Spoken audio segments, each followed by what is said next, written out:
अस्सलाम वालेकुम स्टूडेंट्स, कैसे हैं आप लोग। उम्मीद है आप सब खैरियत से होंगे।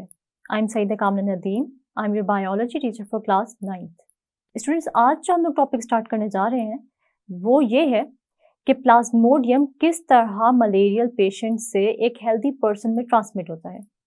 जी स्टूडेंट्स, तो आज हम लोग पढ़ने जा रहे हैं कि प्लाज्मोडियम जो कि कॉजेटिव एजेंट है मलेरिया का, वो एक पर्सन से दूसरे पर्सन में किस तरह ट्रांसमिट होता है। हम लोग को ये बात तो साबित हो गई कि मलेरिया प्लाज्मोडियम की वजह से ही कॉज हो रहा है, मगर अब साइंटिस्ट के सामने जो नेक्स्ट बायोलॉजिकल प्रॉब्लम आया वो ये आया कि प्लाज्मोडियम आखिर किस तरह एक इंसान से दूसरे इंसान में ट्रांसमिट हो रहा है। तो इसके लिए हमारे पास जो ऑब्जर्वेशंस थी वो दो थी, और वो दो ऑब्जर्वेशंस क्या थी। एक तो ये कि मलेरिया का और मार्शी एरियाज का आपस में कोई ना कोई रिलेशन है। तो दूसरी ऑब्जर्वेशन जो थी वो ये थी कि मार्शी पानी पीने से मलेरिया कॉज नहीं होता। हम देखते हैं कि इन ऑब्जर्वेशंस की बेस पर हमारे जहन में एक ख्याल आता है कि कोई ना कोई मलेरिया का और मार्शी एरियाज का आपस में लिंक है, या कोई ऐसा ऑर्गेनिज्म है जो कि कोई माइक्रो ऑर्गेनिज्म यानी प्लाज्मोडियम ह्यूमन तक ट्रांसमिट कर रहा है। इसके लिए 1883 में एक फिजिशियन था A.F. किंग, उसने इस कॉज पर रिसर्च स्टार्ट की और उसने 20 ऑब्जर्वेशंस दी, जिनमें से कुछ बहुत ही इंपॉर्टेंट ऑब्जर्वेशंस आप लोगों की बुक में भी दी गई हैं। जैसे कि जो पहली ऑब्जर्वेशन A.F. किंग ने दी वो ये थी कि वो लोग जो आउटडोर्स होते हैं उनमें मलेरिया ज्यादा कॉमन था as compare to the people who slept indoors, यानी जो कमरों में सोते थे उनको मलेरिया होने का कम चांस होता था, यानी उनमें मलेरिया कम देखा गया जो कि बंद कमरों में सोते थे। लेकिन वो लोग जो सहन में सोते थे यानी खुली हवा में सोते थे उनके अंदर मलेरिया ज्यादा देखा गया। उसकी दूसरी ऑब्जर्वेशन ये थी कि वो लोग जो सोने के लिए अपने बेड्स को नेट से कवर करते हैं उनमें मलेरिया कम देखा गया, लेकिन वो लोग जो नेट्स के बगैर सोते थे उनमें मलेरिया ज्यादा देखा गया। तीसरी ऑब्जर्वेशन जो A.F. किंग ने दी वो ये थी कि वो लोग जो कि स्मोकी एरिया के नजदीक सोते थे यानी धुएं वाले एरिया के नजदीक सोते थे उनमें मलेरिया कम पाया गया, और जो लोग खुली फिजा में सोते थे जहां पर कोई धुआं या कोई फायर वगैरह नहीं जल रही होती थी वहां पर सोने वाले लोगों में मलेरिया ज्यादा पाया गया। इन तीनों ऑब्जर्वेशंस की बेस पर A.F. किंग ने एक मफरूजा कायम किया यानी हाइपोथेसिस दी। A.F. किंग ने अपनी हाइपोथेसिस की बेस पर अपनी हाइपोथेसिस को सही मानते हुए कुछ रिजल्ट्स डिड्यूस किए, या कुछ ऐसे रिजल्ट्स प्रिडिक्ट किए जिनको उसने डिडक्शंस का नाम दिया। और A.F. किंग ने क्या डिडक्शंस दी वो ये थी, Plasmodium should be present in mosquitoes, यानी उसने ये कहा कि प्लाज्मोडियम मॉस्किटो में प्रेजेंट होना चाहिए, और अगर ऐसा होता है तो इसका क्या मतलब है, तो इसका मतलब ये हुआ कि मॉस्किटो के ब्लड में प्लाज्मोडियम होना चाहिए।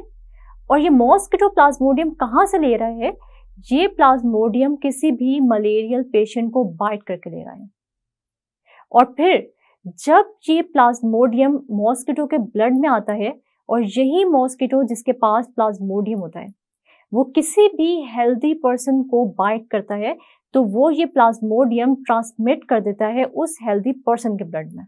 क्या वो डिडक्शंस जो A.F. किंग ने दी ये डिडक्शंस सही हैं या गलत हैं? इसके लिए एक ब्रिटिश आर्मी फिजिशियन ने 1880s में, जो कि इंडिया में काम करता था, उसने एक्सपेरिमेंट किया। रोनाल्डोस ने एक फीमेल एनोफिलस मॉस्किटो लिया और उसको अलाउ किया कि वो एक मलेरियल पेशेंट को काटे। जब उस फीमेल एनोफिलस मॉस्किटो ने एक मलेरियल पेशेंट को बाइट कर लिया तो उसके कुछ देर बाद रोनाल्ड रोस ने उस फीमेल एनोफिलस मॉस्किटो को किल कर दिया। और उसके बाद जब उसने ऑब्जर्व किया उस फीमेल मॉस्किटो को तो उसने कुछ ऐसा देखा, तो उसके स्टमक में प्लाज्मोडियम मल्टीप्लाई कर रहे थे। तो इससे ये बात तो पता चल गई कि जब भी कोई मॉस्किटो किसी भी मलेरियल पेशेंट को बाइट करता है तो फिर प्लाज्मोडियम उस मलेरियल पेशेंट से उस फीमेल एनोफिलस मॉस्किटो में ट्रांसमिट हो जाता है। लेकिन नेक्स्ट स्टेप जो इस एक्सपेरिमेंट का था वो कुछ ये था कि इस फीमेल मॉस्किटो को असल में एक हेल्दी पर्सन को बाइट कराना था, लेकिन क्योंकि किसी भी ह्यूमन बीइंग पर इसके बहुत सीरियस कॉन्सिक्वेंसेस हो सकते थे, इसलिए उस वक्त रोनाल्ड रोस ने इस मॉस्किटो को किल कर दिया और किसी भी और हेल्दी पर्सन को बाइट नहीं करने दिया। रोनाल्ड रोस ने यह फैसला किया कि ये एक्सपेरिमेंट पहले हम किसी भी स्पैरो पे करते हैं। इस पर्पस के लिए उसने एक स्पैरो ली जिसको के मलेरिया था और उसने एक फीमेल क्यूलेक्स मॉस्किटो को अलाउ किया कि वो इस मलेरियल स्पैरो को बाइट करें। उसके बाद रोनाल्ड रोस ने इनमें से कुछ मॉस्किटोज को किल कर दिया और डिफरेंट वक्तों में इन मॉस्किटोज को ऑब्जर्व किया। रोनाल्ड रोस ने जब इन फीमेल क्यूलेक्स मॉस्किटोज को ऑब्जर्व किया तो उसने ये देखा कि प्लाज्मोडियम मल्टीप्लाई कर रहा है in the walls of the stomach of the mosquito और फिर ये मल्टीप्लाइड प्लाज्मोडियम मूव करते हैं into the salivary glands of mosquito और कुछ मॉस्किटोज जो कि अभी भी जिंदा थे उनको रोनाल्ड रोस ने अलाउ किया कि वो हेल्दी स्पैरोज को बाइट करें और जब उन मॉस्किटोज ने हेल्दी स्पैरोज को बाइट किया तो उनमें भी मलेरिया डेवलप हो गया। रोनाल्ड रोस ने ऑब्जर्व किया कि वो हेल्दी स्पैरोज जिनको मॉस्किटो ने बाइट किया है अब उनके ब्लड में बहुत सारे प्लाज्मोडिया नजर आए। इसका मतलब ये हुआ कि मॉस्किटो ही वो ऑर्गेनिज्म था जो कि प्लाज्मोडियम को मलेरियल पेशेंट से लेता था और ट्रांसमिट करता था इनटू हेल्दी पर्सन्स। जैसे कि अभी हमने रोनाल्ड रोस के एक्सपेरिमेंट में देखा कि किस तरह फीमेल क्यूलिक्स मॉस्किटोज ने ऐसे स्पैरोज को काटा जो कि सफर कर रही थी मलेरिया से और किस तरह प्लाज्मोडियम मल्टीप्लाई हुआ मॉस्किटो के स्टमक की वॉल्स में और मूव किया towards the salivary glands of mosquito. और जब रोनाल्ड रोस ने क्यूलिक्स मॉस्किटोज को अलाउ किया कि वो हेल्दी स्पैरोज को बाइट करें तो फिर ये प्लाज्मोडिया ट्रांसमिट हो गए कहां पर, उन हेल्दी स्पैरोज के ब्लड में। तो ये एक्सपेरिमेंट ये बात साबित करता है कि वो डिडक्शन जो एएफए किंग ने दी कि असल में मॉस्किटो ही ट्रांसमिट कर रहा है प्लाज्मोडियम को और मॉस्किटो जब भी किसी मलेरियल पेशेंट को बाइट करता है तो वो प्लाज्मोडियम एक्चुअली ट्रांसमिट करता है उस मलेरियल पेशेंट से लेकर हेल्दी पर्सन में। इस बात पर मजीद यकीन हो गया कि प्लाज्मोडियम कॉज है मलेरिया का और वो कौन सा ऑर्गेनिज्म है जो कि प्लाज्मोडियम को एक मलेरियल पेशेंट से हेल्दी पर्सन में ट्रांसमिट करता है, तो वो था मॉस्किटो। लेकिन अभी मजीद एक्सपेरिमेंटेशन होना बाकी थी। कुछ साइंटिस्ट ने ये फैसला किया कि अब यही एक्सपेरिमेंट हम ह्यूमन बीइंग्स पे करते हैं। तो 1898 में एक इटालियन आर्मी फिजिशियन था जिसने एक्सपेरिमेंट किया ह्यूमन बीइंग्स पर और उसने एक फीमेल एनोफिलस मॉस्किटो को अलाउ किया कि वो एक मलेरियल पेशेंट को बाइट करे और उसके बाद उन फीमेल एनोफिलस मॉस्किटोस ने बाइट किया कुछ हेल्दी पर्सन्स को और कुछ दिन बाद उन हेल्दी पर्सन्स में मलेरिया डेवलप हो गया। इसका मतलब ये हुआ कि प्लाज्मोडियम ही वो माइक्रो ऑर्गेनिज्म था जो कि मलेरिया का कॉजेटिव एजेंट था, और ये ट्रांसमिट किस तरह हो रहा था, एक मॉस्किटो से, और वो मॉस्किटो फीमेल एनोफिलस मॉस्किटो भी हो सकता है और वो फीमेल क्यूलेक्स मॉस्किटो भी हो सकता है। इंसानों में जो मॉस्किटो प्लाज्मोडियम को ट्रांसमिट करता है वो है फीमेल एनोफिलस मॉस्किटो, और बर्ड्स में जो प्लाज्मोडियम को ट्रांसमिट करता है वो है फीमेल क्यूलेक्स मॉस्किटो। यहाँ पर स्टूडेंट्स एक क्वेश्चन आप लोगों को दिया हुआ है, आप लोगों से एक क्वेश्चन पूछा गया है कि अपनी हाइपोथेसिस जो कि था Plasmodium is the cause of malaria, जब इस हाइपोथेसिस को हम एक्सपेरिमेंट से गुजारेंगे तो इस एक्सपेरिमेंटेशन में कंट्रोल ग्रुप कौन सा होगा और एक्सपेरिमेंटल ग्रुप कौन सा होगा। तो कंट्रोल ग्रुप जो है वो हेल्दी पर्सन्स का ग्रुप होगा या मलेरियल पेशेंट्स का ग्रुप होगा। तो हम देखते हैं कि जो कंट्रोल ग्रुप में हम जिन लोगों को हम रखेंगे वो होगा हेल्दी पर्सन्स का ग्रुप जिनको मलेरिया नहीं है, और एक्सपेरिमेंटल ग्रुप में हम लोग ऐसे लोगों को रखेंगे जिनको के ऑलरेडी मलेरिया है, जिसके अंदर प्लाज्मोडियम है, और उसके बाद फिर हम दोनों के ब्लड को लेकर टेस्ट करेंगे और एग्जामिन करेंगे अंडर माइक्रोस्कोप, और फिर हम देखेंगे कि हेल्दी पर्सन्स के ब्लड के अंदर जो है वो प्लाज्मोडियम मौजूद है या नहीं, और क्या जो मलेरियल पेशेंट्स हैं उनके अंदर प्लाज्मोडियम मौजूद है या नहीं। तो उसके बाद जो भी रिजल्ट्स आएंगे वो आप जो है फाइनलाइज करके उनको समराइज कर देंगे। तो इसका मतलब ये हुआ कि हम लोग कंट्रोल ग्रुप में हेल्दी पर्सन्स को रखेंगे। और इसके अलावा एक और जो इन्फॉर्मेशन हम लोगों ने इसके अंदर पढ़ी वो ये थी कि ये जो फीमेल एनोफिलस मॉस्किटो है ये आखिर बाइट क्यों करता है किसी भी बर्ड को या फिर मैमल को। तो उसकी वजह ये होती है कि जो फीमेल एनोफिलस मॉस्किटो है वो उसको जो है वो अपने एग्स की मैचुरेशन के लिए मैमल्स का या बर्ड्स का जो है वो ब्लड चाहिए होता है। इस वजह से जो है ये अपने एग्स को मैच्योर करने के लिए ब्लड को सक करते हैं और इस ब्लड को यूज करते हैं अपने एग्स को न्यूट्रिएंट्स प्रोवाइड करने के लिए। जी स्टूडेंट्स, तो हमारे पास कुछ क्वेश्चंस हैं आपके लिए जो कि बहुत ही इंपॉर्टेंट है एग्जाम पॉइंट ऑफ व्यू से। ये क्वेश्चंस जो हैं ये पास्ट पेपर्स में बहुत बार रिपीट हो चुके हैं, इसलिए आपने इन क्वेश्चंस की रिटन प्रैक्टिस करनी है। तो हमारे पास जो पहला क्वेश्चन है वो क्या है, write down observations of AFA king about malaria. AFA king ने जो ऑब्जर्वेशंस दी थी मलेरिया के बारे में वो टोटल 20 ऑब्जर्वेशंस थी, जिनमें से 3 जो है वो आपको बताई गई हैं आपकी बुक में। तो हम देखते हैं कि वो 3 ऑब्जर्वेशंस कौन सी हैं, वही आपने लिखनी है। People who slept outdoors were more likely to get malaria than those who slept indoors. यानी वो लोग जो कि खुली फिजा में सोते थे, बाहर सोते थे, उनको मलेरिया जो है वो ज़्यादा होता था as compare to the people जो कि इंडोर्स सोते थे, यानी कमरों के अंदर सोते थे, छत के नीचे सोते थे या बंद जगह पे सोते थे। इसके बाद जो ऑब्जर्वेशन दी गई AFA किंग की तरफ से वो थी people who slept under fine nets were less likely to get malaria than those who did not use such nets. एक और ऑब्जर्वेशन जो AFA किंग ने दी वो ये थी कि वो लोग जो कि नेट चूज़ करते थे यानी मॉस्किटो नेट चूज़ करते थे उनको मलेरिया जो है वो कम होता था, लेकिन वो लोग जो कि नेट्स के बगैर जो है वो सोते थे उनको मलेरिया जो है वो ज़्यादा होने के चांसेस होते थे। इसके बाद एक और जो ऑब्जर्वेशन दी गई वो क्या थी, individuals who slept near a smoky fire usually did not gate malaria.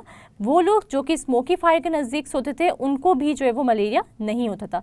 तो ये 3 ऑब्जर्वेशंस थी जो कि AFA किंग ने दी, इसलिए आपने ये ऑब्जर्वेशंस, चाहे वो आपसे जनरल ऑब्जर्वेशंस पूछ रहे हैं मलेरिया के बारे में जैसे मैंने आपको बताई वो जो 4 ऑब्जर्वेशंस थी, या फिर अगर आपसे AFA किंग के पूछे जाएंगे तो आपने ये 3 ऑब्जर्वेशंस लिखनी है। अगर आपको किसी साइंटिस्ट का नाम नहीं बताया गया और आपसे जनरली पूछा जा रहा है कि मलेरिया की ऑब्जर्वेशंस कौन सी थी तो आपने वो 4 ऑब्जर्वेशंस लिखनी है।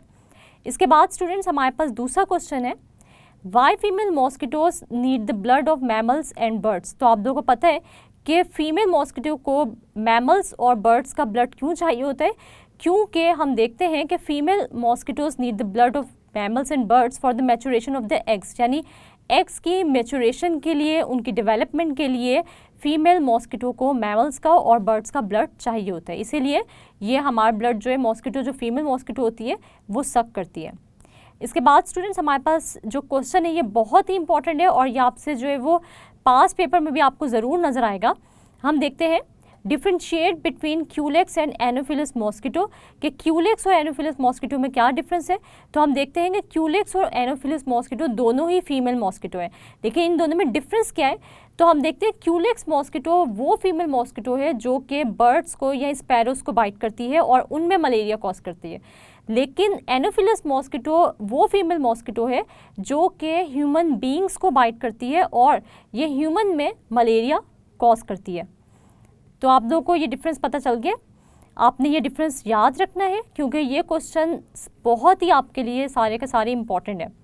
इसके बाद हमारे पास फोर्थ क्वेश्चन है, give positive agent of dengue fever. तो ये आपके साइड बॉक्स से क्वेश्चन आया है कि डेंगू फीवर का पॉजिटिव एजेंट कौन सा है, यानी किस वजह से जो है वो डेंगू फीवर होता है। तो हमें पता है कि डेंगू फीवर जो है वो किस वजह से होता है, एडिस मॉस्किटो जो है ये पॉजिटिव एजेंट है डेंगू फीवर का। इसके बाद स्टूडेंट्स हमारे पास फिफ्थ क्वेश्चन है, give role of saliva of mosquito. तो हम देखते हैं कि स्लाइवा जो है वो हम जब भी कोई मच्छर काटेगा तो सबसे पहले तो वो हमारे जो स्किन होगी उसको पियर्स करेगा, यानी उसके अंदर जो है वो छोटा सा जो है वो क्या करेगा, सुराख करेगा, और उसके बाद वो अपना जो स्लाइवा होगा वो हमारे बॉडी में या हमारे ब्लड में इंजेक्ट करेगा। और वो क्यों करेगा, ताकि वो जो स्लाइवा हो वो ब्लड के साथ जब ऊपर आएगा, यानी ब्लड के साथ मिक्स होकर जब ऊपर आएगा तो हमारा ब्लड जो है वो मॉस्किटो की फूड कैनाल में क्लॉट ना करे, क्योंकि हम देखते हैं कि मॉस्किटो के स्लाइवा में कुछ ऐसे जो है वो केमिकल सब्सटेंसेस होते हैं जो कि ब्लड क्लॉटिंग से बचाते हैं।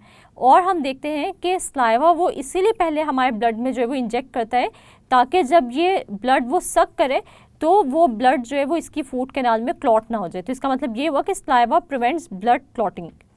इसके बाद स्टूडेंट्स जो आज हमने टॉपिक पढ़ा उसके अंदर एक लॉन्ग क्वेश्चन भी आपसे पूछा जा सकता है, और वो क्या है कि राइट नोट ऑन रोनाल्डोस एक्सपेरिमेंट। तो आपने क्या करना है कि आपने रोनाल्डोस का एक्सपेरिमेंट जो है वो डिटेल में लिखना है, और ये बहुत ही इंपॉर्टेंट जो है वो लॉन्ग क्वेश्चन है। तो स्टूडेंट्स आपने इसमें बताना है कि ह्यूमन में और स्पैरोस में उसने जो है वो किस तरीके से जो है वो मलेरिया कॉज होते हुए देखा, और उसने क्या ऑब्जर्व किया कि मॉस्किटो जो है वो किस तरीके से जो है वो ब्लड सक कर रहा है, किस तरह जो है वो प्लाज्मोडियम को वो इंजेक्ट कर रहा है ह्यूमन या स्पैरोस के ब्लड में, और किस तरह से प्लाज्मोडियम जो है वो क्या हो रहा है, मल्टीप्लाई हो रहा है।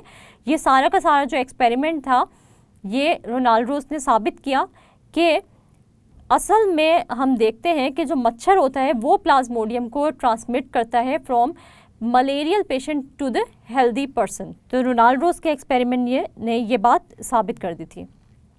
जी स्टूडेंट्स, तो आज हम लोगों ने ये स्टडी किया कि आखिर प्लाज्मोडियम किस तरह ट्रांसमिट होता है from one person to the other, और एएफए किंग की ऑब्जर्वेशंस, हाइपोथेसिस, डिडक्शन स्टडी हमने की। उसके बाद फिर हमने रोनाल्डोस का एक्सपेरिमेंट भी देखा कि किस तरह उसने ये बात प्रूव की कि एएफए किंग ने जो डिडक्शंस दी थी वो बिल्कुल सही थी, कि मॉस्किटो ही है जो कि प्लाज्मोडियम को ट्रांसमिट करता है एक मलेरियल पेशेंट से इनटू द हेल्दी पर्सन। और हमने ये भी देखा कि कौन सा मॉस्किटो है जो कि ह्यूमन बीइंग्स में ट्रांसमिट करता है प्लाज्मोडियम को, और कौन सा मॉस्किटो है जो कि बर्ड्स में प्लाज्मोडियम को ट्रांसमिट करता है। तो फीमेल एनोफिलस मॉस्किटो है जो कि ह्यूमन बीइंग्स में ट्रांसमिट करता है प्लाज्मोडियम को, और फीमेल क्यूलेक्स मॉस्किटो है जो कि प्लाज्मोडियम का source of transmission into birds. इस तरह हम लोगों ने अपने आज के लेक्चर में और पिछले लेक्चर से ये सीखा कि बायोलॉजिकल मेथड को एडॉप्ट करके हम कोई भी बायोलॉजिकल प्रॉब्लम सॉर्ट आउट कर सकते हैं। मलेरिया एक बहुत ही बड़ी बायोलॉजिकल प्रॉब्लम थी बायोलॉजिस्ट के लिए। इस बीमारी से 3 में से हर एक बंदा मर जाता था, जिसकी वजह से बहुत सारी डेथ्स वाक़या हो रही थी, और डॉक्टर, साइंटिस्ट और बायोलॉजिस्ट बहुत ही परेशान थे कि आखिर ये मलेरिया किस वजह से फैल रहा है। और इस बायोलॉजिकल प्रॉब्लम को यानी कॉज ऑफ मलेरिया को ढूंढने के लिए बायोलॉजिस्ट ने एडॉप्ट किया बायोलॉजिकल मेथड, और इसके डिफरेंट स्टेप से गुजर के उनको ये पता चला कि प्लाज्मोडियम ही है जो कि मलेरिया कॉज कर रहा है। उसके बाद जो दूसरी बायोलॉजिकल प्रॉब्लम हमने स्टडी की वो ये थी कि आखिर प्लाज्मोडियम किस तरह ट्रांसमिट हो रहा है। तो उसके लिए भी हमने बायोलॉजिकल मेथड का ही सहारा लिया और उस बायोलॉजिकल मेथड के डिफरेंट स्टेप्स को फॉलो करके हमें ये पता चला कि मॉस्किटो है जो कि किसी मलेरियल पेशेंट को जब बाइट करता है तो वो उस मलेरियल पेशेंट के ब्लड से प्लाज्मोडियम देता है और उसके बाद उस मॉस्किटो के स्टमक में प्लाज्मोडियम मल्टीप्लाई करते हैं और पहुंच जाते हैं मॉस्किटो के सलेवरी ग्लैंड्स में। और जब वो मॉस्किटो हमें बाइट करता है तो सबसे पहले वो मॉस्किटो अपना सलाइवा हमारे ब्लड में इंसर्ट करता है ताकि हमारा ब्लड क्लॉट ना हो और इजीली वो ब्लड गुजर सके मॉस्किटो के फूड कैनाल से। इस तरह प्लाज्मोडियम जो कि सलेवरी ग्लैंड्स ऑफ मॉस्किटो में प्रेजेंट होता है वो ट्रांसमिट हो जाता है एक हेल्दी पर्सन में और वो हेल्दी पर्सन भी कुछ दिन बाद मलेरिया का पेशेंट बन जाता है। उम्मीद है आप लोगों को आज के लेक्चर की अच्छे से समझ आ गई होगी। नेक्स्ट लेक्चर तक के लिए अपना बहुत सारा ख्याल रखिएगा। तब तक के लिए अल्लाह हाफिज।